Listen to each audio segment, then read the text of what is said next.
Hey, how's it going, everyone? Welcome to the Scanlines podcast. Welcome back, I should say, actually. And I think today, I actually have I have the sound effects board today. Danny, I don't know if you can hear it, but we do have some sound effects. Oh boy. So I'll be putting them in as kind of a DJ today. Welcome back to the Scanlines podcast. We are a small little podcast a few friends and I put together to no listeners required. We simply do this for the fun. It gives us an excuse to hang out once a week and catch up with each other. We all live in different parts of the world and we like talking about video games. Mostly a lot of retro gaming, but I guess we do a little bit of both. Today, we are going to be focused on actually talking about the Steam Deck. For those that are interested in the Steam Deck, you already know everything about it, the specs and all that. We're not going to go into that. We're just going to talk about at least I'll be talking about what I plan and want to use the Steam Deck for, things like that. So we'll just be talking about that. So before we get into that, Danny, good morning. You're coming in from Sweden. It's been a while. How's it going, man? It's been a long while. I haven't been here all summer, dude. Yeah, you were gone for a whole summer, and me and the other members of this podcast, Anthony and Mike, had kind of continued it. But due to just us getting busy with the summer and life, we kind of actually decided to take a pause. We may actually restructure the podcast a bit. Again, when you have no viewers, you can pause and change things as much as you want with no consequence. It's pretty nice, actually. Yeah, but it's been such a long time. Before we start talking about the Steam Deck and things like that, what have you been up to lately with gaming? You, for those that don't know, Danny he runs an online shop where he buys retro games. You know, maybe modern ones too, but probably majority retro games, and buys like a big box of them, separates them out, and sells them online in Europe. And yes, you can check out his Instagram for stuff on that there. But Danny, I'd like to see what you've been picking up lately, or games you've been playing, both in the business and just stuff for yourself, I guess. So I haven't been able to play a lot. I've been moving. I've been on vacation. I played a little bit on a vacation, but it's usually just like sun. I don't want to go. I want to be outside in the sun. I'm living in Sweden. We don't have sun for like half a year, so you're gonna have to enjoy it when it's actually here. Yeah. But I've been playing a little bit. I've been playing the new Fire Emblem game on the Switch, or the latest one. Nice. Have you played it? What's it called again? Three Houses? I've actually never played a Fire Emblem game. I've played like Advance Wars and Valkyrie Chronicles, which I know are like similar tactic kind of battle. Like I think the battle system. Yeah, I think it's similar. A bit similar, I think. Yeah. But what I like about the Fire Emblem is that like when a character dies, it's dead. That's what I've heard is like the appeal of it is it's very permadeath. You feel invested in the. It's like playing. We never got around to talking to it once on the stream, on the podcast. I wanted to talk about Pokemon Nuzlocke challenges for the longest time, and no one ever let me do it. Right? For those that don't know, it's basically like, just really quickly, sorry to cut you off, but, Pokemon, a lot of us grew up playing it and we love it, but it's admittedly one of the easiest games on the planet. You can, literally put a monkey with a Game Boy and he'll eventually beat it, as Twitch Plays Pokemon proved. So a lot of adults that still want to play the game and make it like a fun challenge is they play this Nuzlocke mode where you basically set restrictions on yourself. So basically, like on every route you go to, you can only catch the first Pokemon you encounter. So you don't get to choose. Danny's wiping off some domestic violence in the background there. I don't know what that is. What is it? It's blood. Yeah. Anyways, it's like a but that's also like a permadeath. So I have like a really misfit team of like Pikachu and a Gengar and a Geodude and you're also required. You have a Gengar? No, that would be cool. I don't. I wish I did. But you're required as a rule to nickname your Pokemon so that it hurts more when they die. Like, that's the whole point of it, is it's kind of a mental thing. So it's like, oh no, you name it, whatever. Pikachu is like Electro Boy. Electro Boy, no! And when he dies, you're not allowed to revive him. He's dead. You put him in a graveyard. And if your whole party wipes, it's a game over. You have to restart from the very beginning. So it's this fun... That's kind of similar to... So that's kind of similar to Fire Emblem, I guess, because like you're a professor at a school, so you level up your team or party or whatever you want to call it, like through studies and other tasks and everything. Really? So you kind of like spend a lot of time building up a team that you enjoy, and then all of a sudden one dies. You have to like kind of rebuild the whole party because like, oh, that was the healer. Fucking hell. That's crazy. How many times is there like a lot? Are you allowed to like reload from a save, or is it like you have to start the game over? Do they lock you out of that? If they all die, I guess I mean like so. Say someone I want to keep in my party dies. Is that it? There's no way to like cheat around that and like. that's it. You can probably cheat around it. I don't know. I don't do it. Yeah. I just cry in a corner for 2 hours and then continue. If your whole party wipes though, is it game over or how does that work? I think if you, I myself haven't died like the main character, but I think you kind of have like, so in the story you kind of have this like girl inside of you. I haven't got like I haven't finished yet. I don't know too much about her, but she kind of revives you. Okay. As I understood, I haven't never died yet, except for like the beginning where you supposed to die. Okay. And so she can revive the main character, I guess, in a way. Like she gives you, here's a new chance, and then you get Okay. a second chance, I guess. I've heard nothing but good things about at least those who like that series. They all seem to be pretty diehard fans. I just never haven't. It'll be fun. Yeah, it's my first Fire Emblem. I kind of want to try like the earlier one. Yeah. On like the is it the Game Boy? GBA? I think there's a GBA. Yeah, I think so. I think there's a couple on the DS. Like the DS and the 3DS, I think. Dude, too. there's a lot of them. Like there's a lot. Even there's the Switch has like them. Even the Switch has like 3, and the 3DS has like 4. There's a lot. Dude. Switch has 3? Dude, I'm pretty I think sure. There's only 1. No. There's at least 3 houses, and then there's like 2 DLCs to the 3 houses. Oh, it could be DLC. When I go into game shops, I always see like 3 different Fire Emblems. There might be another one. They're probably pretty easy to produce, just because the combat's pretty much probably already figured out. It's just a story difference and maybe some new abilities, but yeah, stories, abilities, characters. Yeah. So the main problem I have with it is like the main when you're actually a professor, it's kind of repetitive. So you have like a schedule that you go after. All right, today is free day. I can go to school and do some very simple quests to build relations with all the students and all shit like that. It's kind of repetitive. That is the last thing I expected the game to be. I thought it was like a battle. Yeah, I didn't expect it. Weird. So it's a bit repetitive, but there is a kind of like it's a big story game, I guess, in that way. So you actually have like, I thought it was more just running around. Oh, there's a battle. Yeah, that's what I figured it would battle. Be. Yeah, but it's actually more like trying to build up the relations with the characters that could die. Huh. I guess that's what they kind of. I mean, it almost sounds like Divinity or something like that, where you kind of get to choose what your party is, and depending on how you talk to them, they feel differently toward you and things like that. I mean, Divinity's obviously similar, much more extreme, probably. Divinity is very complex, dude. Yeah. It's a great game. We should actually play it. Well, that's okay. Well, I want to talk about that with the Steam Deck today, because I own it on Steam, but I own it on Steam as well. I bought it again for the Nintendo Switch to play portably, and it's very fun. But the Switch just has everything set on like the lowest graphics, which I can live with. Graphics aren't really a make or break for me.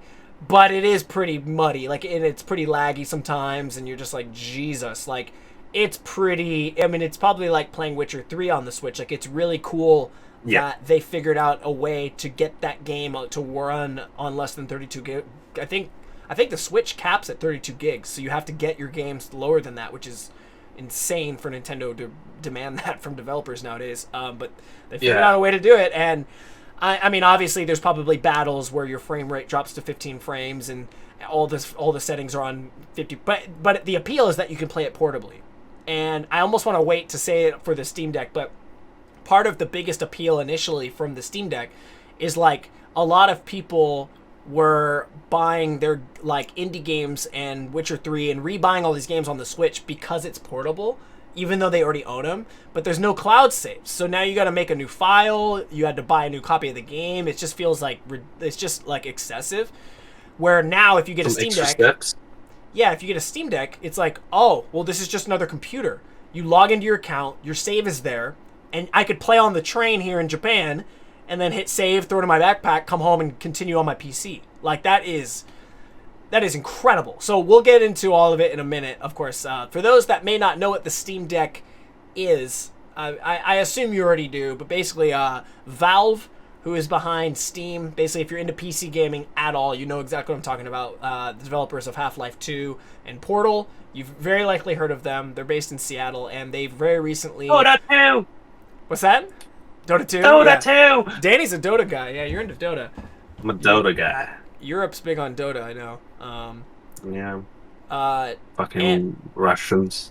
I did the tutorial of Dota 2 once, and it was quite compelling, but also like, yeah, I don't have the time. It's a bit overwhelming, isn't it?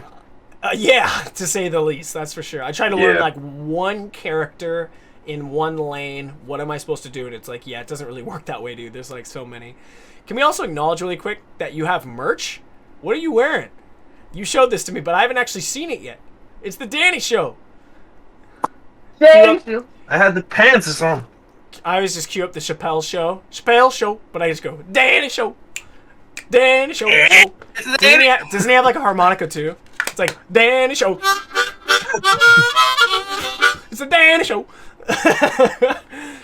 So wait, what is were you planning on selling it, or was this just to wear on the podcast? No, these are gifts from friends.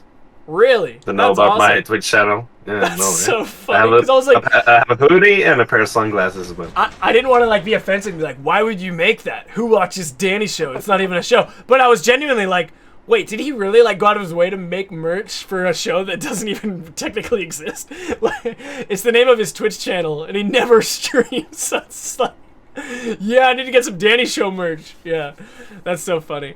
No, that's awesome. So Fire Emblem, playing that. Is there any the second game I've been playing is this one. It's Sacred 2 Fallen Angel. Have you ever heard of this?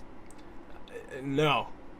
I haven't. It's an RPG for, unsure if it was released on PC, probably. Everything gets released on PC, but it's on Xbox 360 and PlayStation 3. It's more similar to Diablo than like WoW, I would say. Okay. Well, based on like, you can't really have a WoW clone on an Xbox. That's exactly what I was gonna say. Is like Diablo just translates so much better to a controller sort of game. Yes, like exactly. Hades or something like that. Yeah, that's cool. I've been playing a couple of hours, no more than a couple hours, maybe like 10 hours into it. Nice. I'm very bored of it. It's a great game. I like the graphics. The graphic looks great. It's very similar to like Divinity. Okay. Like the overshot view, it looks very similar to Divinity. But it gets old, repetitive. But it's a bit. You smash buttons, like you just smash A B A. Dude, I think I mean like just as like a now an adult getting continuing to game. I think if you can put 10 hours into any game, like it's great. Dude. That's a good amount. Like because there's a lot of games you'll play for 20 minutes and never touch it again. Like exactly right. I paid $2 for this for 10 hours. There you go. 10 hours of entertainment for $2. You can't even. Yeah, that's awesome. It's great. That's why Xbox 360 and PlayStation 3 and I guess PlayStation 2 and PlayStation 1 and Xbox Original is such a great console to start like gaming on because it's so cheap. You can basically buy 90% of the inventory, like the games, for under $5.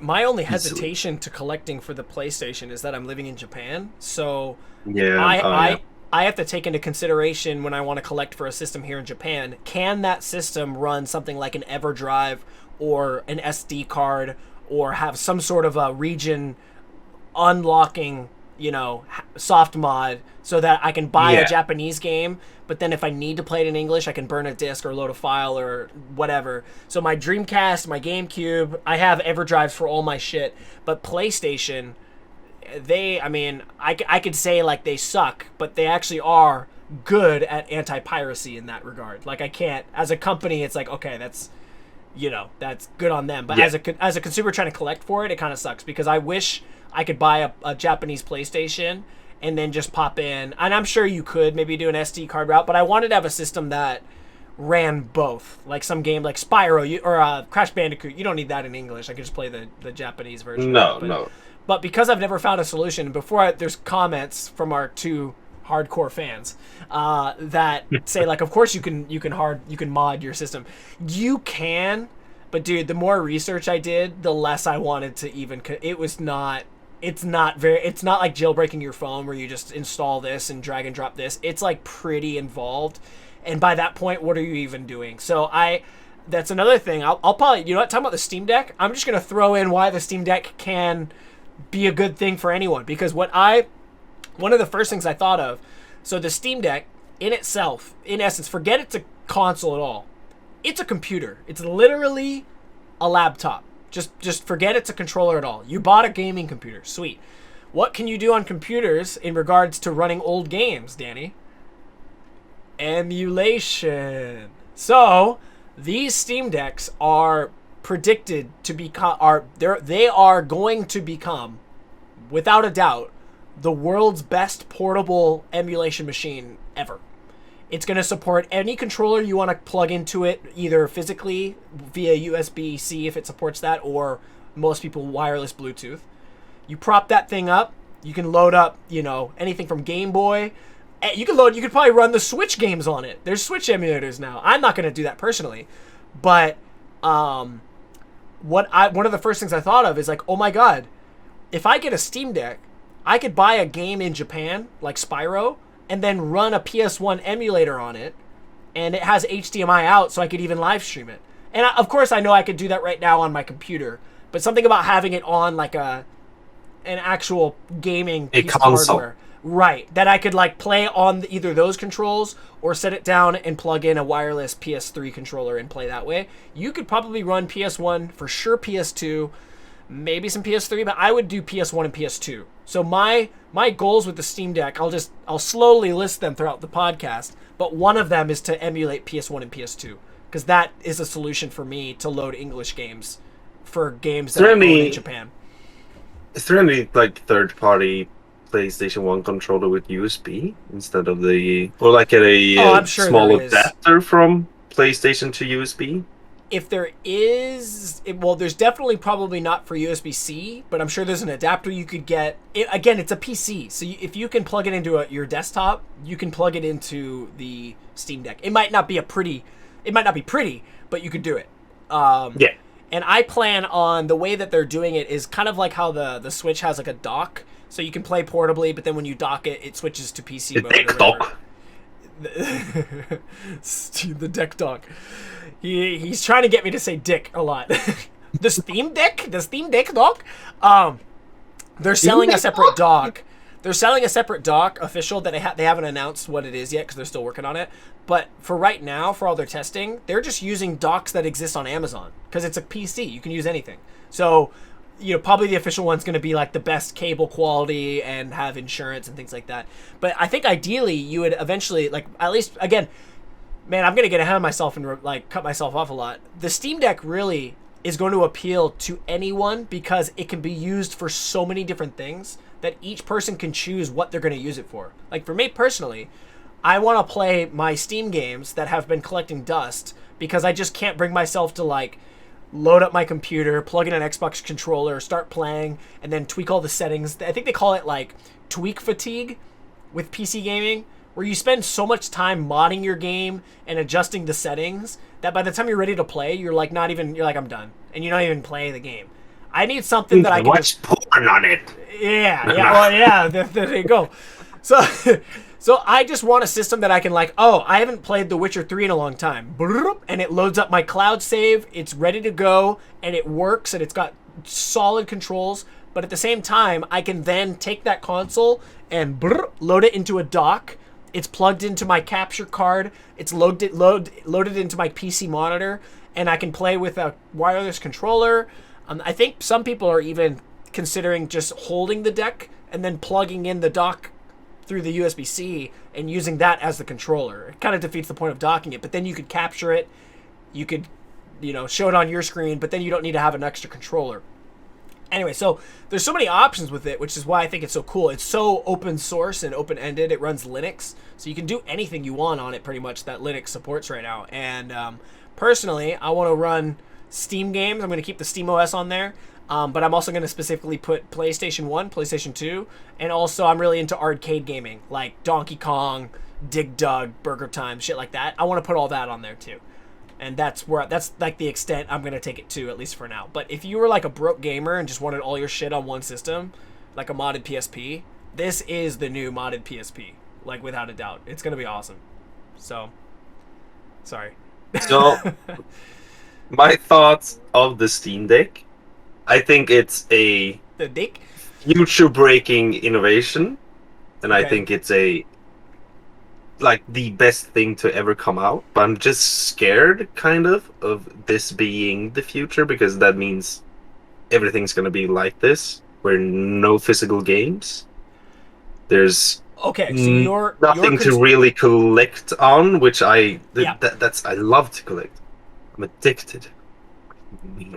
We both are. I'm all for physical. Yeah, I'm exactly, all for right? Physical. Yeah, no, that's. I'm kind of scared, because if the Steam Deck really breaks through, because this is kind of making PC gaming the master race, even more master race, because it is a console, let's be honest, as well as a computer, which basically breaks it all, I guess, because it's the same thing with mobile phones. If the mobile games would have been so freaking bad, that could have broken the console wars or whatever we want to call it. Oh, you're saying if they weren't instantly. Shitty mobile games, it could have. Yeah, exactly, right? Yeah. If a mobile could actually run, right? Let's say World of Warcraft, right, or anything else with good controls, with good controls, right? And that's basically what the Steam Deck is bringing. Yeah, and I mean, let's be honest, it is massive.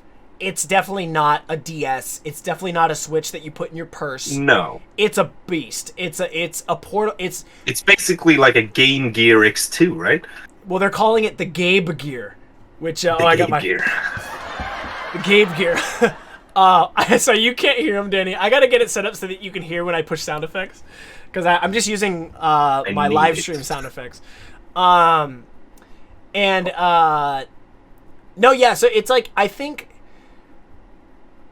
Man, I could go off. I have so many different routes I want to take this conversation, so I'm just trying to stay on somewhat of a path. But I think I'll say that. Okay, I'm gonna detour just a little bit here, going off of what you just said.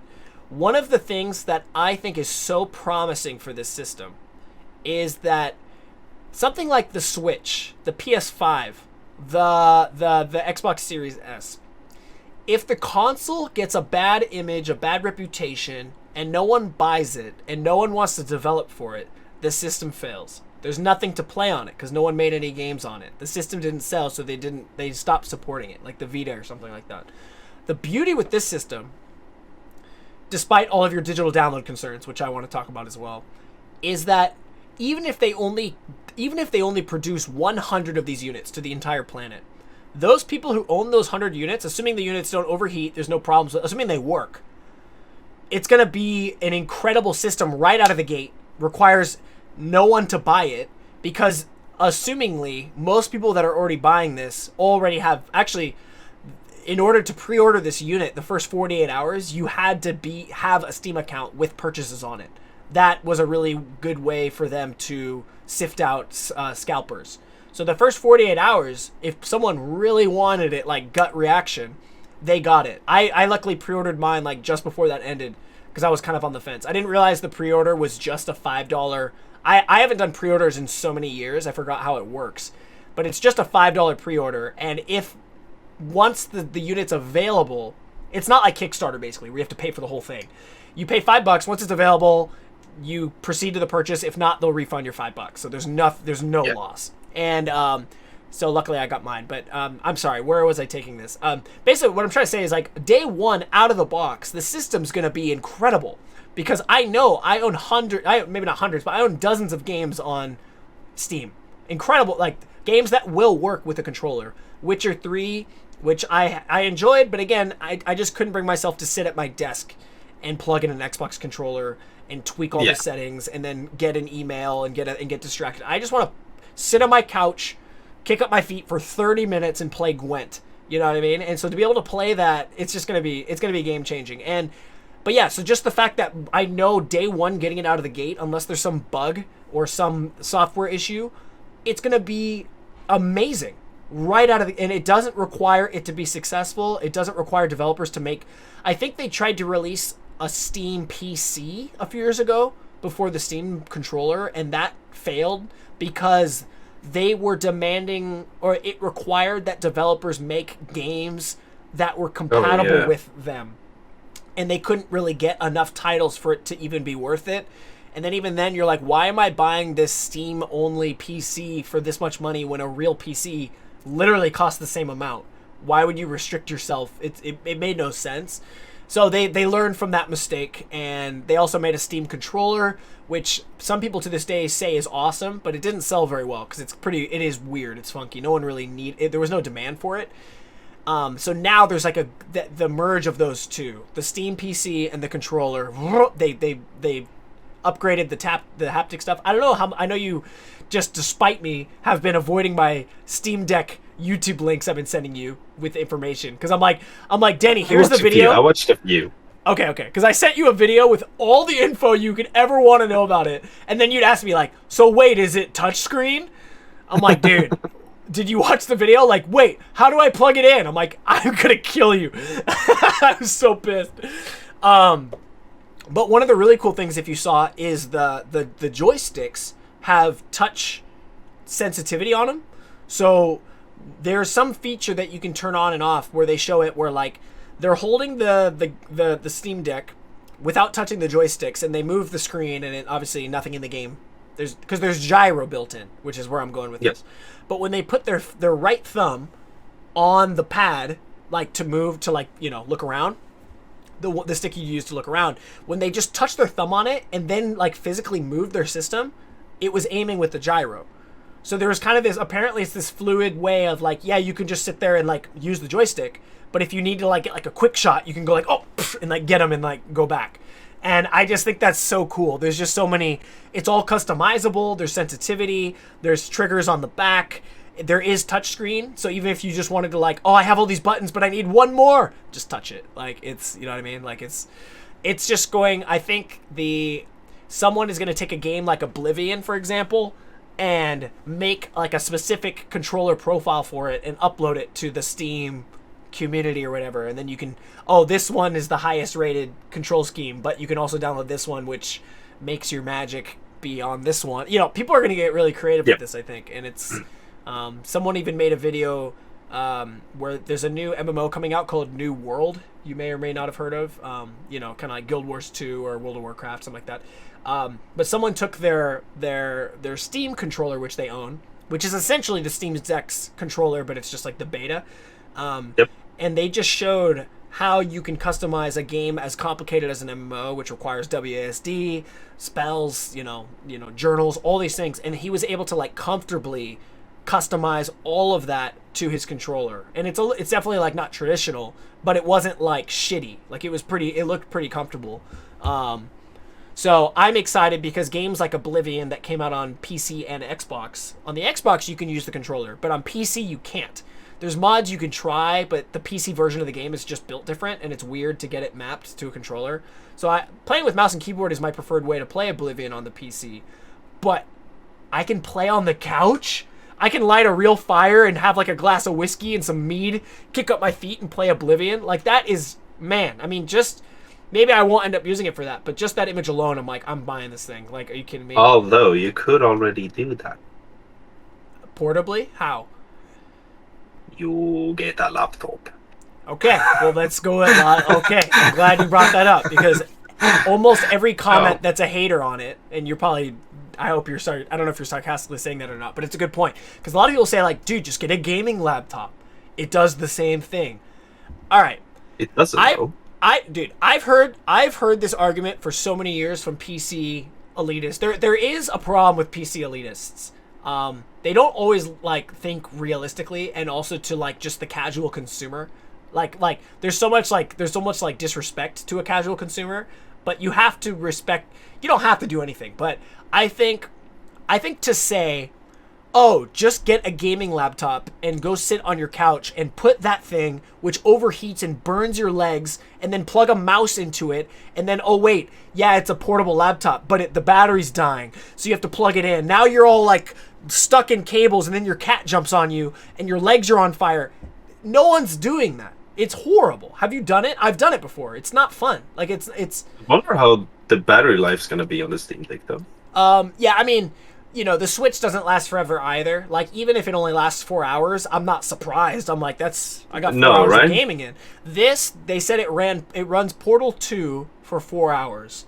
If you ran a game like, probably like Death Stranding. Death Stranding is pretty CPU graphics intensive, right? I think that is more around 2 hours, which even then, I don't think that's that bad. Like, if you're playing portably anyway, like, you're on the bus. Are you really going to play on the bus for 2 hours? And if you want to play more, then just plug it in. Like, get a portable battery. Just plug it in. It's not... And also, with the Switch, where's the charger on the Switch, Danny? Where's the port for it? Underneath.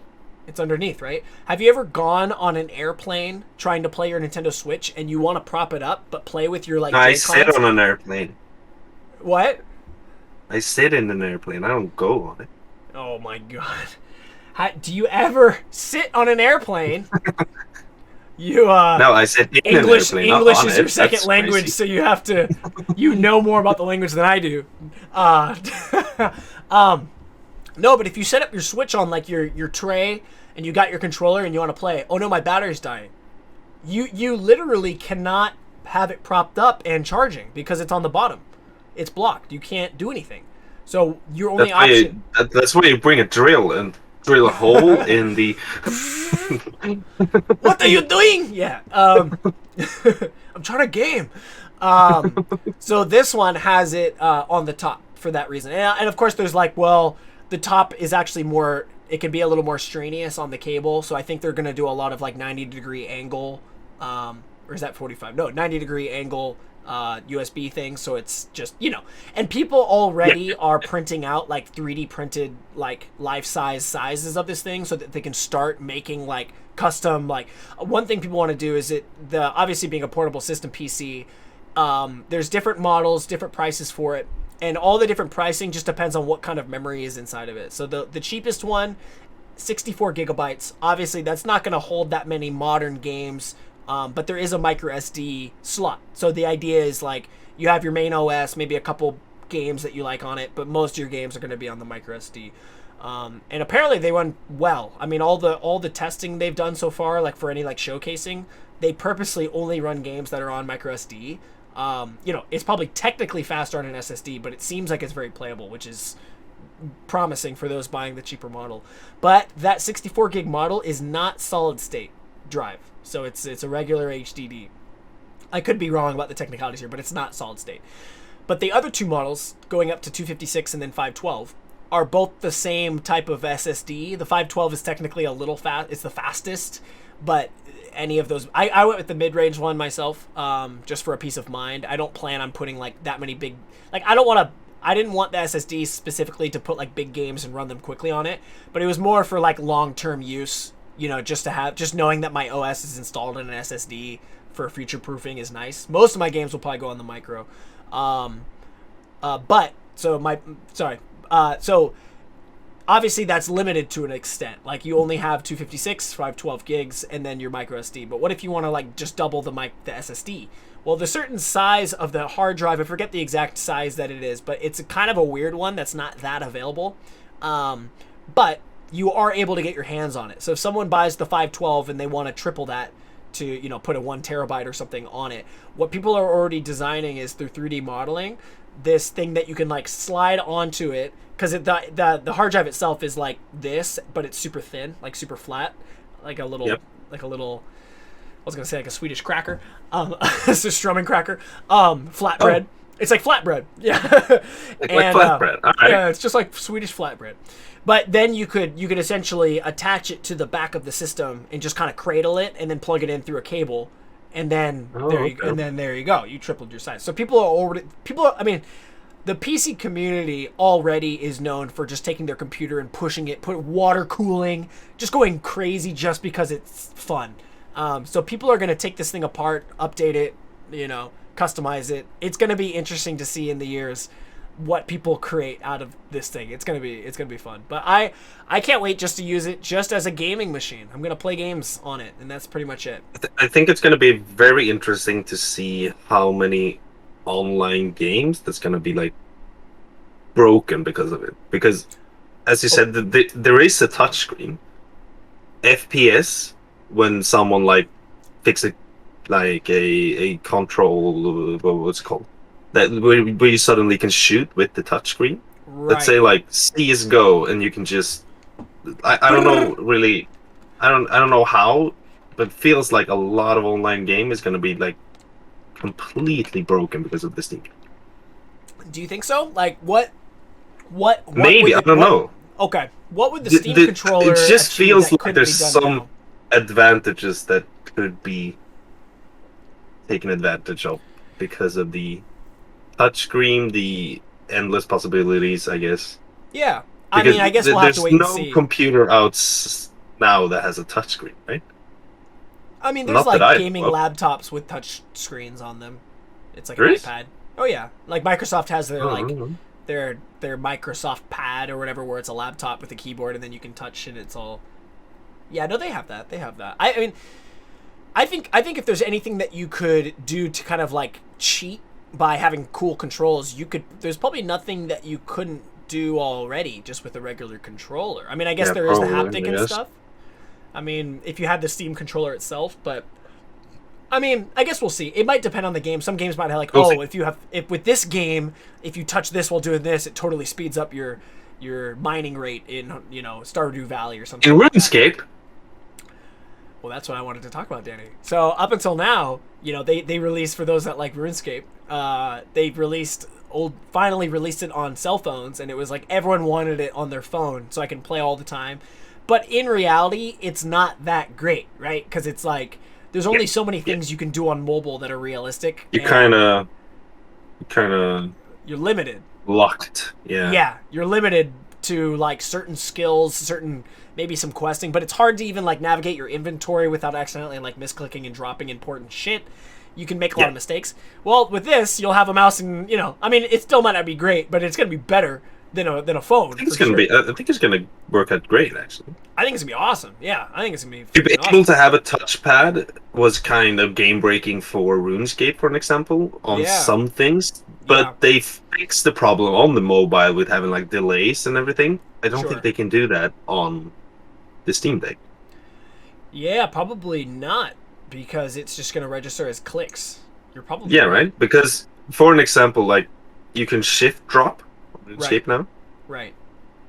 And just shift drop and use your fingers on your inventory and drop everything in like milliseconds, basically. But don't you still have? Oh, are you talking about like holding shift and then just touching everything on the touchscreen rather than using a mouse? Oh, yeah, exactly. Right. Yeah, no, that's true. Because like using your mouse, it takes a little precision, a little timing, a little focus. Did you hear that explosion? No, because your mic is. My mic is properly blocking out. Like here, Denny, show everyone how clapping doesn't work. Like here's my clap. Ooh. Now try yours. Nothing. It's literally silent. That's crazy. So there's like AI, I guess, in your microphone that's like blocking it out. Do you have a Blue Yeti? What do you have? That's what I scream? Did you hear that? Do it again. Do it again. It was weird. Do it again. No, dude, it's quiet. What the hell? Really? Yeah. That's pretty cool. It's cool, but then it's limiting because if you want to actually scream and make a joke, I can't hear it. That kind of sucks. Oh, yeah, true. I like to scream sometimes. All right, if you're listening on the podcast, cover your ears. Daddy! Yeah. But you could hear it. Great scream. So, I'm proud. Dude, the Steam Deck has so many unlimited options. Okay. Yes, and there's one game that's really making me interested in having a Steam Deck, a new game they just had a tech demo for. Okay, I don't let me guess. think Let me guess. Let me guess. Oh, I wouldn't know. Yes, you would know probably. I think. It just had a tech demo. Skate 4? They're trying to release it before Black Friday, I guess. Oh wow. Okay. The only previews I've seen recently were Skate 4. Triple A title. AAA title. Oh, dude, Nickelodeon Brawl All Stars. Yeah, bro. No. What? Oh, dude, did you know that game is trying to they're actually embracing the idea of becoming an esport if people want Really? it. Yeah, like they're That's building legit. they're building the game with the intention of like if enough people want to esport this game will be esport friendly and we're going to support it. Because Smash is great. It's one of the best fighting games there is, but Nintendo does not give them shit. So everyone has to do it themselves and there's some pride in that, but that's that feels bad when you feel like you're against the developer or something, like they don't like you. Yeah. But in this game, I almost feel like people are going to play it out of spite. Like, oh, this game supports esports. Let's play this instead. And you can play as Patrick Star. Like, yeah, it's kind of cool. Sorry, I cut you off there. So what game do you want to play on the... They just had a tech demo for Halo Infinite. Oh, that was going to be my next guess. Okay. Yes. Yeah, okay. And I am super excited because it looks great. Dude, and it's portable? Come on, It's portable? Come on, dude. Come on, right. dude. Not only that, Halo 1, 2, 3, Reach, all of them. Oh, yeah, Master Chief Collection, of course. They're on Steam. So we can play on the go, you can play campaign. Campaign will be fun to play. It's releasing on the PC as well, so... Yeah. Okay, let's get into this. The Microsoft, the Xbox Series XS, whatever the new one is, Series X. The Series X, aren't all of those games getting PC compatible releases? Am I mistaken? I'm pretty sure that's the case. I don't know. I think what they're doing... So are they releasing all games, but you need Xbox Live to be able to play them? Like Master Chief Collection? Possibly. Because I still don't understand how Infinite is going to make... Because Infinite is going to be free to play. Okay, that scares me. Loot boxes and... No, that's the thing. They're not implementing a lot of loot boxes. They kind of guess... I think they're going to make money because they are owned of Microsoft. So you need Microsoft Xbox Live to be able to play it. Gotcha. So they make... Because they own... Okay. Because Microsoft makes the money on the Xbox Live, even if it's free. Yes, and they get paid through... Makes sense. Okay. Xbox Live is expensive. Isn't Xbox Live like $12 a month or something stupid like that? It might be a bit cheaper. I thought it was like $60 a year or $15 a month, something like that. It's pretty expensive. Something like that. It's pretty expensive. It's not cheap. Yeah. And Infinite looks great. They basically fixed every problem that everyone had. Well, not everyone. It's always going to be some sides, but like they basically fixed everything that the most hated of Reach 4, 5. I have one question. Did they get rid of Sprint? So they didn't get rid of it, but they fixed it. How do you mean? So sprinting now basically gives you a 5% movement bonus.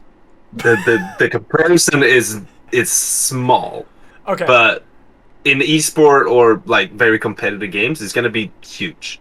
Just like in CS:GO, how you sprint with your knife because you're a bit faster. But it's not Call of Duty like click to sprint. No. That was not Halo. That's the problem. I don't hate sprinting, but it's not Halo. Halo, you don't sprint. Master Chief doesn't sprint. Yeah. I'm sorry. So what I've understood now is that if you sprint, you're a bit faster, but you can be seen on the map. While you're walking, so there's a trade-off. That's cool. That's pretty cool. Okay, I like that. Yeah. Okay. So I think they kind of fixed sprint, even though I don't have anything against it because it makes you immobile, blah blah blah. But they also fix like if you sprint, it's the same, almost the same speed as putting up your gun again. So you take a risk of like if someone's sniping you and you just want to maybe get his aim off a little. It's like he already knows I'm here. I'm gonna sprint now because he already knows where I am anyway. Okay. That sounds pretty cool. And I'm super excited as well because they basically fixed all the weapons. Okay. You know how balance-wise, like in Halo 3 you only use the battle rifle. Right, right, 90% of the time, and then you pick up a sniper or a rocket launcher. And then if you're desperate, you Now, shoot spikes. basically, all the guns are viable. like they're useful. Yeah. So all the Covenant guns now have like, you know how the plasma pistol has the charge up? Yep. So you take away all the shield. Basically, all Covenant guns have something similar where you're charging up. Huh. And then you use it. With the They Covenant fixed the guns, needler so it's viable again. They Okay. fixed the plasma repeater, so it's actually like homing, and it's like a burst of 3 instead. They added new guns where you can. There's a new. I'm not sure what it's called, but it's like if you charge it up, it basically creates a small explosion, and there's fire on the ground. It's like basically like a Molotov cocktail. Yeah. So Cool. it looks like they basically fixed all the guns, so you actually have like a viable situation where you can use them all the time, basically. Yeah. Okay. No, that's good because it just adds it adds personality. Like, oh, yeah, you're good with that gun, but I'm good with this gun. Not this is the gun, so let's all use it. And it just exactly. Boring. Yeah. Okay. That's awesome. I was just gonna ask about. I don't know how I feel about the loadouts in like Halo Reach, where you can have like the jetpack or the sprint or the bubble. So there's shield. no loadout. Good. But you can pick up like it's similar to Halo 3, I guess. Where you can pick up a shield that you put on the ground. Yeah, and, okay. I think that's similar things to that. I've only seen the shield. I haven't seen anything else. And I think it's basically like an active camo, but you can pick it up and use it when you want to instead of it activates as soon as you pick it up. Yeah, because the loadouts, man. Again, not to it just felt way too much like, all right, Call of Duty's popular and we're not getting fans, so let's make this. And it's just I like Halo. I feel like is a lot more of a pace. I was never good at Halo. You've seen me play Halo. I'm horrible. Yeah, you suck. But I really love. But it's fun. That's what's so beautiful about it is you can suck, but it's so fun. It's the fun. It's so fun. You're having a blast. Like and like even like just getting shit on is funny. But it's a patient game. Like when you die, it's like, all right, you got about 10 seconds. You know, you'll get back in the game, but it's a lot slower pace. At least when I remember like playing like Halo 2, besides the super bouncing, Halo 2 and 3, you can jog at one speed. It was more about like positions on the map and the timing of respawns and shit. Not that I cared too much about that, but anyways, but it was but then when they added like loadouts, it just felt like, oh, I died, get me back in, go. And it was like that's the Call of Duty is just exactly right. You just keep punching and hoping that you punch enough that you win, and it didn't appeal to me very much. It didn't feel very skilled in it. If you blame your teammates, it's like, how are you even blaming them? They're also just respawning and trying to kill shit. It's unorganized. But I don't know what I'm saying, but I didn't like it. I didn't think the loadouts were a good addition to Halo, so that's when I dipped out. I was like, this sucks. I think that was on Halo 4. Halo Reach added loadouts. Okay. I wasn't a fan. But I think it's cool if they have those abilities and it's like, oh, there's one jetpack on the map. I always love that. Yeah, when there's one spot that's kind of a hot spot because you know it's likely people are going to go there, so you can camp it or you can try to get it first. It's fun. That's fun. And that reminds me of like Halo 1, Blood Gulch, whatever that, I forget the names of, they changed the name of the levels, but the first just big open field one. Yeah, the Blood Gulch. Has the hidden sniper in the canyons and shit. That is just, I mean, that's probably some of all of our best memories playing games with friends on the couch was that. Oh, man. Yeah, that's going to be fun. There's one thing as well, because they added a grappling. That's kind of I heard about this. Yes. Yeah. But it looks great as well, because it's basically... it's not an escape tool, I guess. Okay. Because it takes a bit to actually fly away. So you can't just turn around, grapple hook, and boom, out of air. It's like a charge. That's basically because that's basically like Call of Duty as well. Because I think it was Call of Duty Advanced Wars, maybe, I don't know. Yeah. That had a grappling hook, and it's just so fast. People are just zipping because around. It needs to connect to the more for action, where it's all about being quick, right? Being as fast as possible and hitting the enemy as fast as possible. Where Halo is more slow paced, so the grappling hook is it's just a way to get around, I guess, and actually juke enemies in a more complex way. Right. Because it's the same thing with if you use the grappling hook and someone in melee range of you, you can't just fly away. They're gonna hit you, and you're gonna die. You're gonna die. So it's more of a. I wonder if like what its utility will end up being like my example of like rushing to the bazooka that's in one spot. I wonder if you can get there quicker than others by like, oh, I got the zip line, probably, and you get there before everyone else and then blow them up. Like that could be probably. There's gonna be some. The thing I'm very like scared about is the map designs so far. I think they only showed 2 maps, maybe 3, and they're all very, very boring. Okay. To say the least, there was nothing really too exciting about them. It was just 2 floors, some inside, some outside. Nothing really too complex because Halo. The map designs are basically everything. It's the same thing. If you play Halo 3, Reach 2, there's always 4 maps top. That's awesome. Always played because that's the good maps. Lockout was my Halo 2 map, the snow one. That was so fun. That's so fun.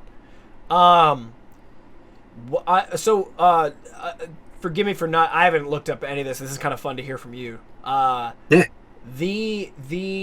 Is it just the main campaign that's the open world? I heard that this new game is an open world, which is why it's called Infinite. So it's kind of a. All I've seen is the multiplayer, so I don't know anything about the single player. I haven't read anything about it actually. But sorry. The multiplayer is basically like old Halo. It's just a small map. Good. And Okay, I was worried it was going to be more like. The campaign looks more like. Let's say The Witcher, you go on a quest, blah, blah, blah. Right. I wonder, do you think, and instead of a horse, you have your warthog go from there, and then someone blows you up, and you got to go kill that camp, and then you get an item, and it could be really fun. I think it's a cool approach to the campaign, because I feel like a lot of people nowadays, when they buy a game like that, they usually only buy the game for the multiplayer, so they don't really check out the campaign unless it's like a rainy day, because usually those campaigns you can beat in like less than 10 hours, so you just kind of burst through it for fun. But it would be cool to have more of a, I don't know, it'll be interesting to see. I think even with that being said, I probably will play this game mostly for the multiplayer, but I'm kind of excited for the campaign if it is open world quest like RPG similar. I think it fits the Halo very well, I guess. Dude, if just imagine like Breath of the Wild, but with Halo. If I can make progress on the Steam Deck, monsters, exactly. Portably, right. like I can pick up at work. I'm having lunch and play 30 minutes of Halo. That is unbelievable. And then I was also just gonna say that for the Master Chief Collection. I think it's cool that they have all those games online now, but I think it's kind of if you want to play a specific game online, like I only want to play Halo 3 because that's what I'm like wanting to hone. It's hard to find games for that because most people play the mode where you search for all of the games, and then you end up playing a lot of Halo Reach and then Halo 2 and then Halo 3, and it's kind of random. But I think I'm looking forward to going and playing the campaigns of those games on the deck. Because that'll be awesome. You know, it's gonna look great. And it's gonna feel good. Yeah. You can really notice that 343 had put down like 4 years of development into this game because holy fuck, it looks great. I'm so excited. It's awesome. Oh, you mean for the new game? You mean for the new game? Yeah, the new game. Oh, okay, cool. The only project they worked on is like a small team on the Master Chief Collection, just making the old games. What's it called again? Remastered. Yep. Yep. That's it. The remaster. I think that. No, I'm. That's awesome to hear because when they first like revealed it, obviously they know there's gonna be a bunch of hype. So I was a bit reserved, like I don't want to get too excited because who knows. But everything I've heard, everyone's like, dude, it seems like they kind of figured out what people like. It's coming out on PC. It has a lot of promise, and I hope that they do. Do you think they're gonna add a new battle mode akin to Fortnite and Battle Royale? Like a Battle Royale?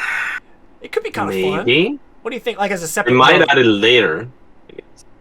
Yeah, I think Probably initially it'll just come out campaign multiplayer, and then like we're releasing the if they DLC battle royale. if they have like the open world map already, they could probably do it pretty easily. Just reuse the map and then That's why I had weapon assumed props that and everything. That's why I was asking how the multiplayer was, because I almost kind of half predicted like, oh, it's all gonna be like, it's gonna be one world like World of Warcraft, and you see everyone running around. Is this gonna be good? But it sounds like the campaign is offline. It's your own quest, like Witcher, which doesn't require online to be fun, but the online is classic. But it would be cool to see a modern battle royale mode in there, though. Not that I want to like take if it's just a separate mode. I don't want that to be the only mode. I don't don't really know how Halo would fit as maybe not. Yeah, maybe not. But I am a fan of those battle royale games. I think they're fun. I mean, because not like just think about battle royale and someone gets a rocket launcher, they just win. Yeah, but I mean, yeah. Or a good sniper. But they're so like unpredictably crazy, and like where you spawn. I know, right? Yeah, how dumb people are, and I don't know. I think they're fun. Like I always enjoyed PUBG while it was popular. I mean, I know people still play it, but I still. I never played a battle royale. It's fun. Well, the closest. Fortnite is not my thing, but I can see the appeal. Fortnite has the gimmick of building too, right? That makes it kind of special. That's what I didn't like about it. It's not shooting. Yeah. It's like how fast I can build a tower and hide in it. It was just kind of. I mean, if you're into that, that's awesome. But it just wasn't for me. And PUBG was a lot of fun. Actually, this is going to be a very unpopular opinion. I'm doing a hot take here. I personally think they released a battle royale mode for Counter-Strike Go, CS:GO, that when it first came out, it was not well developed. They just kind of hashed it together, and people hated it. But they later improved it, and people didn't really know it got fixed, so they just kind of like gave up on it. For about like 6 months, that was like my go-to after work, have a beer, and just play even just by myself with a random person game. It's called Counter-Strike Warzone, I think, something like that. And you play as it's teams of 2. So rather than most battle royales teams of 4, it's teams of 2. So like if you and I go in together, we both decide where we want to spawn, meet up. And I learned there's only like 2 maps, which is kind of cool because they're big. But you learn where all like the things are. Like, oh, I know there's ammo here. There's a safety box here, and it's always the same where things spawn for the most part. There's some randomness in there, but no one's gonna agree with me on that because most people are like they never even heard of it. One of my favorite gaming experiences of all time, CS:GO Warzone. It's awesome. So I'm not against battle royale in new games as long as it's like an optional mode. As long as it's just optional, I think I'm all for it. It's super fun. Because it's just a thing you can do over and over. You get in there and like, oh, we got fucked that time. All right, do it again. Sorry? It's very addictive. Very addictive. I think that's why it took over the MOBA. Yeah. The Dota LOL, because that's super addictive as well, but it takes 40 minutes to finish a fast game. StarCraft is compared to...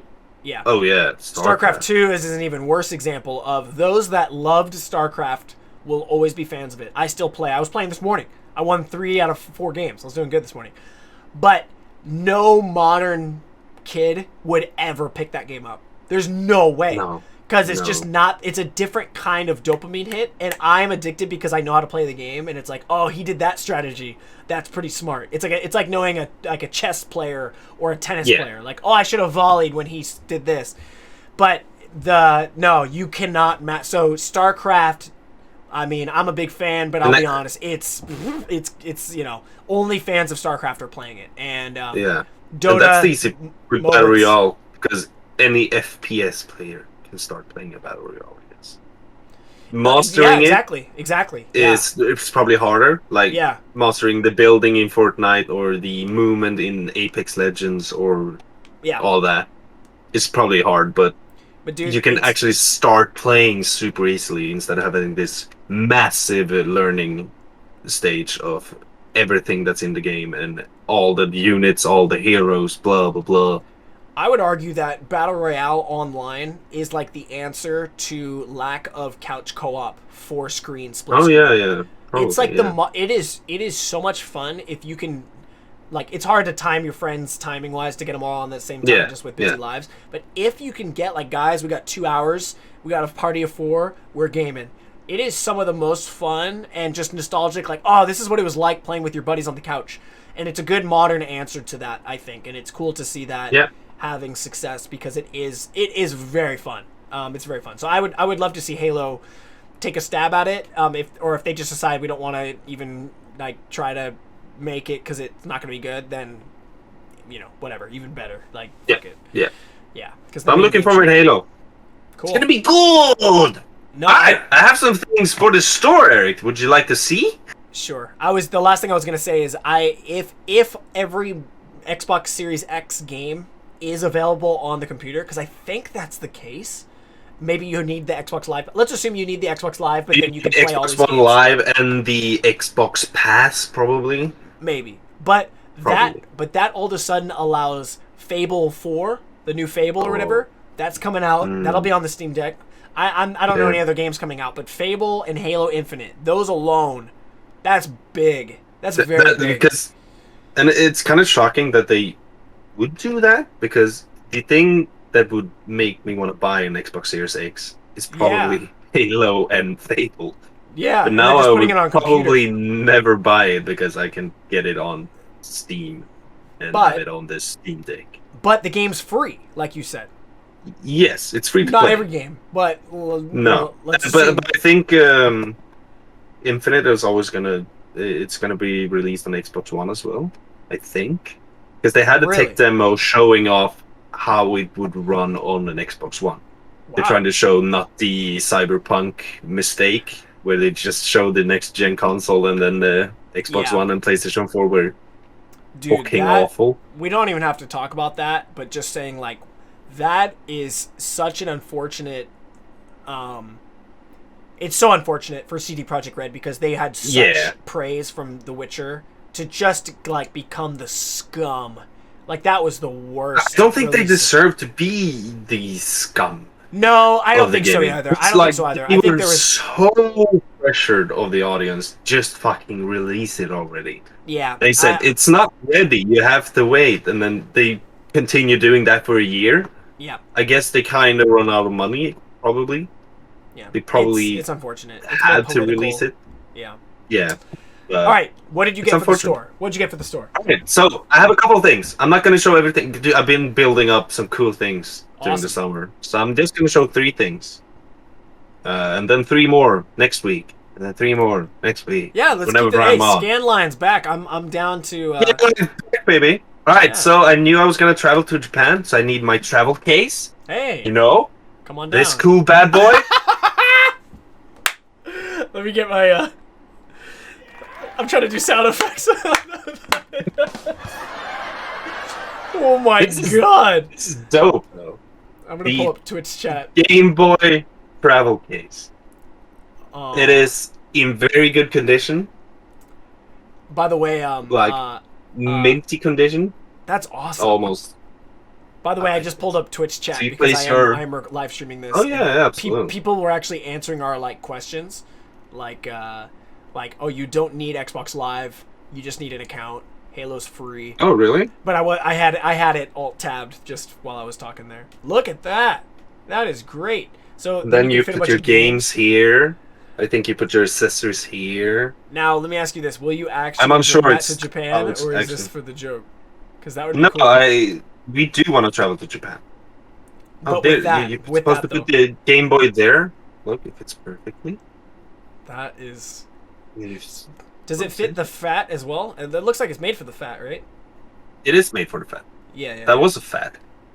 It's the Black Play Loud. Oh, series. I forgot there's a black edition. I forgot there's different colors. I have the gray one. Dude, to be honest, I never grew up. I grew up with the Pocket, which I would argue. I mean, you can complain about back screens all you want, but it's playable with the right lighting. Dude, the gray, it's pretty hard to see what's happening on that screen. Like, even mine's pretty mid. Dude. It's like, this is You really need a screen upgrade. Like a OLED. Or it's really not good. That's awesome. That's awesome. Alright. Next is a complete Nintendo DS. Oh! The original. Dude, that... I had to show this when you were on. Yeah, dude. The thing is, everything in here is practically brand new. I used to have that. It's still in the plastics and Wow. everything. Wow. With the Metroid Prime Hunter demo, unfortunately. Oh, okay. Came with a demo. Yep, I remember that. Dude, Yeah. I played the shit out of that So demo. it's so new that they haven't even put the ribbon, the Wow. this shitty thing on. It's in such a Shitty. great condition. I love that thing. That. Unfortunately, the original DS, the DS Fat, the demand is so low for these, so they don't really go for a lot. I don't get it, man. It's my favorite one. I know the DS Lite Yeah, is I don't know. slicker. People like the DSi. Give me a break, dude. Like, I never liked the new. I'm a big fan of the Fat. I Yeah, understand it's no, ugly right? looking, but dude, I don't It does understand look because like I also shit, I but got a complete inbox here in Japan, but everything in Japan is cheap. But like, man, I would love to have that. That's awesome because I used to have that same box. That's so cool. I actually might still have yeah, it at my parents' house. Just the you box. should find it. Just the box though. And then, last, I have a very high dollar found that came with the travel case. I Oh bought a shit. whole package for 180. Okay. And this alone goes from almost 300 now. Wow. They have risen in price so much. It is a complete copy of Leaf Green. Does it have The the? Pokemon hype, it has the adapter, the wireless, and the game. Wow. The demand for these are so crazy right now. So it goes Even for around 290, I think. so, is that universally sought after the PAL version or just in Europe?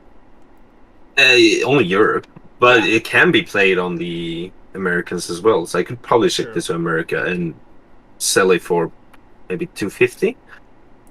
I guess it's Forgive me. not going to be worth it, but It's later in the day for me, so sorry. fuck you. No, I'm not. That is wow. Yeah, and And it is very good condition. It has a few bumps, like wow. the biggest one is this, The but only it's barely noticeable. the only English So Pokemon game that I have in the box is Pokemon Stadium for the N64, which is like not it's not a oh, great game, but it's nostalgic. That sells for about $200 as well. So that you're right. Like so that Pokemon yeah, demand is it's crazy crazy. how much Pokemon has risen in I was price, and considering selling it if I'm being it just honest. keeps on going up. I was considering selling it. The thing is, like, you should sell Pokemon things right now because just as GameCube and everything has the spike, Right. this is gonna plummet soon, dude. It's just gonna go Yeah. straight down again. Like everything that goes up always goes down. Because well, what is it like? It's basically our generation that played Pokemon the most. Right. No, it So makes it's not sense. It weird makes sense. how the spike is going up right now with Pokemon, and especially as the 25th anniversary, Because the the adults blah have blah jobs blah. now, or the, Yeah, the exactly the right. gamers are adults with jobs now, and they can afford So it. give it like a year, and this shit is gonna be down to $150 again, where it was for like always. Dude, I remember So seeing Pokemon, like I think the Pokemon are always gonna have some value, especially if the games that the new games release are as shit as they've been. they're horrible. The They're the not yeah. they're So not good. the green versions, the silver and everything like that is gonna be in high demand. The new Pokemon Snap's pretty good though. I like that. But that's Oh yeah, but that's like what it's supposed to be, just this arcade spin-off game. That's all it's yeah, meant to be. So yeah. you can't really fuck that game up. I'm glad they didn't. I love that. I think it's fun. But yeah, I've heard the new Switch ones are just like they're like don't even bother because it's so Yeah, boring. it's Like basically a child game for children in yeah. between 3 and 7. But I mean, Pokemon's for kids, but it is kind of, it sounds like a pouting adult, like a man child, to complain that Pokemon isn't fun. But they could make so much money off people like us if they made a game that was Right. like, hey, this is for kids, but if you put in this cheat code or you unlock this thing or you go to this house and talk to this guy, you unlock the hard mode, and this shit is Yeah. like the competitive, the online. It doesn't have to be esport, whatever, but just. It's a shame, man. And that's where the Nuzlocking on the original games is so fun. It's fun if you have the time. I took a break from it, but from what I played, I remade, and because it's almost kind of fun if you do a Nuzlocke and your party wipes, because you get to start Yeah. again. You're like, okay, now what's my party going to be this time? Because you don't get to choose your Pokemon. It's all kind of like the first encounter the first you Pokemon. have. Right. Yeah. So, anyways, cool, man. That's awesome. But it's the same thing. Like they should kind of reconsider it because people in our age is the ones that starting getting children, I guess. True. Like, so you can buy it for the kids and the adults get to play. Exactly, right? Yeah. So you should have different modes at least. And that would make it Would so have, maybe like, even a you buy two mode copies. You get one for your kid, right? and they play the easy mode. I play the hard mode. Beat the shit out of my kid in the game. Hi, Eric. That was it. Awesome, That's the 3 things I wanted to show you. That is some profit. Great pickups. Also, I would like to make profit. I don't know if I've talked to you about, you've maybe heard it or seen it, and this is just if you don't mind, just take a little personal spin here. But for those listening, you may or may not know, but I'm living in Osaka, Japan at the moment. I've lived here for 4 or 5 years. Sorry? You do? What? Yeah. Been living in Japan. I thought you were Norwegian. It's been an adventure. It's been awesome. Like, kind of just wanted to explore and live somewhere else. Met my awesome girlfriend, and recently we've actually made the decision that we want to try and move to the U.S. together. And we already kind of had this plan, like, long term, but we're actually like, let's do it now. So just wanted to say a quick thing. So that's where if in the hardest hurdle with doing that is visa stuff, which can take up to a year. So we're saving up money, but we're starting the visa stuff immediately. But in moving, I am going to have to sell some things. I don't want to sell off my whole gaming collection or anything like that. I'm definitely going to be keeping, if not all of it, whatever, most of it. But now that, like, with the Pokemon stuff, it's like, it might be the time to take the expensive ones and just sell off a couple of them to help fund this thing. And, it would be no regrets for me. So anyways, I'm just thinking about it. If there's anything people want to buy, I'll buy it all. I could show it what I have, but I'll buy it all. I'll give me your shipping's not too bad, actually. It's like $10, $15 if you do the slower shipping for a single game. But yeah, so I'm not like excited to sell off a collection at all, but there are some items that I absolutely won't be able to take with me, like big stuff and monitors and stuff. So anyways, just thinking about that. This room is going to slowly start to get sold off a little bit. I bought like this tape deck here. I never got around to fixing it, so it's gonna get to sell. It's a nice Sony cassette tape deck, and could have been cool. I fixed my Walkman. That was cool. I'll take that with me. But I gotta be picky with what I move because you want to bring everything, but you just, as you know, traveling, once you put in your clothes and then you have no space for anything else, it's like, oh shit. So I'm flying home for Christmas this year, so I'm probably going to load up one suitcase filled with games and just drop them off at my parents' house because I'm going back anyway, so I might as well take a couple trips and drop off stuff slowly. Yeah, but a part of me wants to kind of like, you know what, some of these items that are expensive, it's been fun collecting them and I'm glad I found them, but I could, I do want to move. We're moving to Oregon, which is my home state, or at least that's the plan. And it would just be cool if I could use part of that, like, collecting over the years to help fund that. But I'm keeping all my consoles and my EverDrives. Don't get me wrong, I'm not getting rid of any of that. But some people are like, "Oh, you're gonna regret selling your shit." I'm like, "Yeah, not really, dude. This is actually kind of It's actually when you're moving, all this shit's quite a pain, as you know. It's cumbersome. It's a lot of shit, and to do it internationally, no way. Like, are you gonna still collect Japanese games in America, or are you just gonna focus on them? No, the only reason I collect Japanese is because it's where I live and it's cheap. So if I buy anything in the US, it'll be American. So probably be buying a lot less games. Just financially I probably shouldn't. But even once I'm like financially settled or whatever, you might get a better job in America than you have in Japan. So high salary. That's that's part of the plan. That's part of the plan. Is that my opportunities in Japan are pretty much English teaching. I'm not an engineer. I'm not a programmer. I've done my best to look for film work, and I have found a lot of it, but not enough for it to sustain. So we're on the like, all right, 12 months from now, let's get to Oregon. A lot more work opportunities there. So I'm excited. But there is, in the Seattle and Portland, Oregon area, the northwest of the U.S., is a really, really strong hub for retro gaming. So it's not like I couldn't. It's not like I can't collect. It's just that the prices are going to be a little more. So I'll probably buy, rather than going to the store and like seriously in Japan, I'll buy like 6 games anytime I go to a store because it's like you can spend $50 and get 6 awesome games or whatever. But I'm going to be probably picking and choosing like one cool title at a time, if I even do that. But there's a really big retro scene there, so that could be cool. That'll be fun to get involved with that. We should go to PAX. That would be fun. Do like the Portland. There's some great like retro Penny Arcade Expo. Yeah, something like that. Some great expos, cons, so we're doing what we call it in Oregon / Seattle, Cali, close to Oregon. I mean, Nintendo and Microsoft are in Seattle, so that's there. You find a lot of stuff. That's where you find all like the developer model Xboxes that are like not sold to the public. They're all in Seattle. They're all in Seattle. Yeah. And they'll download with the contents, and there'll be like ROMs on it from unfinished games and shit like that. It's pretty cool. It's dope. That's fun. Awesome, man. So yeah, that's my announcement. If anyone's looking to buy some games, I will be posting them as I go here, but I'll figure that out. We have to first figure out visa stuff, so we're talking to the American Embassy tomorrow, which is going to be a swell America. It's going to be fun. America. Danny, is there any last thoughts? Maybe this is a good thing to wrap up. Steam Deck. I look forward to it. No. It's going to be awesome. I look forward to it as well, but I'm probably not going to buy it. Let me buy it. I'll guinea pig it for you. Yeah. Yeah. Hope it's going to work out well. It's probably going to be a messy release. Yeah. It's such a difficult hardware, so I don't know. Dude, it's so open source. I think it's going to come out, and then 2 years later, they're going to release just another version with...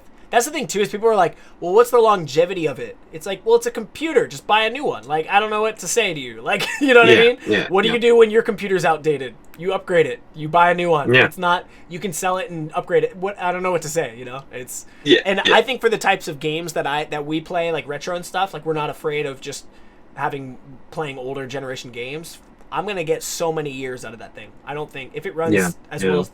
It's better than the Switch, and I love my Switch, so, I don't know why people are that concerned. But PC gamers always want the best just to flex. Yeah, bro. It's not actually for the gaming. It's just to flex, I think. But cool, man. All right. Well, that is it from us. Thank you guys for listening. If you're out there, my name is Eric. My name is Danya. On The Danny Show, signing off. On The Danny Show. Thank you for listening, and we'll see you next time. Bye, guys. Thank you.